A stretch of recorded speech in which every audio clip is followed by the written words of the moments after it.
Great business capabilities, they don't just pop out of nowhere, right? They're engineered. They start with a solid plan, a blueprint. Today, we're going to deconstruct the blueprint for a project portfolio management capability, and I'll show you how to turn a really complex idea into a simple, powerful plan. Okay, so here it is, the full capability model for a company called First Light Energy. And I get it, at first glance, this thing looks pretty overwhelming. But just think of it as a complete strategic plan all on a single page. Our goal here is to break this down piece by piece so you can see exactly how each part connects to build a powerful engine for success. So where do you even begin with something like this? Well, every great plan starts with the exact same question. Why are we even doing this? Before you can ever figure out the how, you have to absolutely nail down the why. And in the business world, we call this the value proposition. This right here, this is the absolute heart of the entire blueprint. Everything else we're going to talk about today is built to serve this core promise. Seriously, if you can't clearly spell out the value you're providing, what specific problems you're solving, and what tangible benefits you're delivering, then honestly, the rest of the plan just doesn't matter. And what I love about this is how specific it is. We're not talking about vague, fluffy goals here. This is about delivering realistic project schedules that are based on logic, not just wishful thinking. It's about creating one single clear picture of project performance across the whole company. It's about getting ahead of problems with proactive risk management, making sure everyone's on the same page, and ultimately making the entire team better at what they do. All right, so once you've totally nailed down your why, the next question is pretty obvious, right? It's the who. A capability like this doesn't exist in a vacuum. It's built for people and with people. And here we see the two sides of that who. First, who are you actually building this for? These are your customers, your stakeholders. And second, who do you need in your corner to make it happen? Those are your key partners. A truly great plan maps out both with total clarity. So who's actually going to benefit from all this work? Well, you've got the leadership team, who finally gets that high-level view they desperately need. You've got the project managers and coordinators on the ground, the business development team that's out there trying to win new work, and of course, the end customers who get the final product. But here's the thing, no capability is an island. It really does take a village. Internally, that means working super closely with operations, finance, and HR. And externally, you've got to have solid partnerships with your tech providers, your suppliers, and sometimes even government agencies. It's a whole ecosystem, and if one part breaks, the entire thing is at risk. Okay, we've got our why and our who locked in. Now for the fun part, let's get into the how. This is what I like to call the engine room.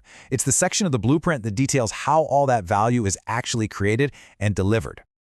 Which begs the question, right? We've talked about the big ideas, the promises, the people, but what are people actually doing day to day to make this real? What does the work actually look like? Well, the answer is right here in this operational core of the blueprint. This part spells out the key activities that need to happen, the essential resources and skills you've got to have, and the specific ways you'll engage with everyone to get the work done. You can almost see the rhythm of the work here, can't you? It's this constant cycle of reviewing project schedules and risks to stay on track, checking status reports for transparency, managing the entire portfolio of projects, communicating up to leadership, and always training and developing the team.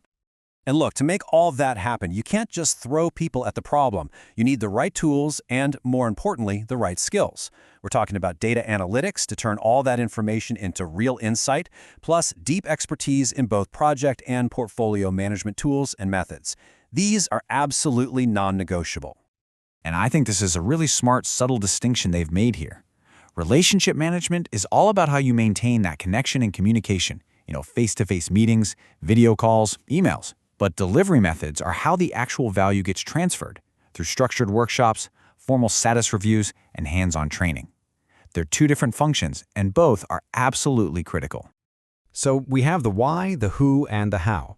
But you and I both know there's one last piece of the puzzle that can make or break any serious business plan, and that's the money. How much is this going to cost, and how in the world is it going to be paid for? Any good blueprint has to be built on a solid financial foundation, and you can see the two sides of that here, what's going out the door in costs and what's coming in to support it. You have to account for both outflows and inflows, or the whole thing falls apart. And when you dig into the details, this is where it gets really clever. Sure, on the cost side, you've got the stuff you'd expect. Salaries, software, all that.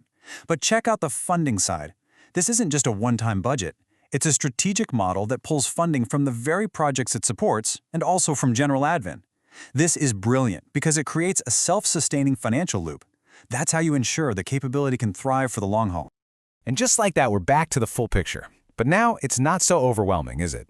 You can actually see how every single piece connects. You can trace how the key activities in the engine room directly deliver on the value propositions we started with. The people on the right are served by those activities, and the financials down at the bottom make it all possible. It's a complete interlocking system, a true strategic plan on a single page. It really gets you thinking, doesn't it?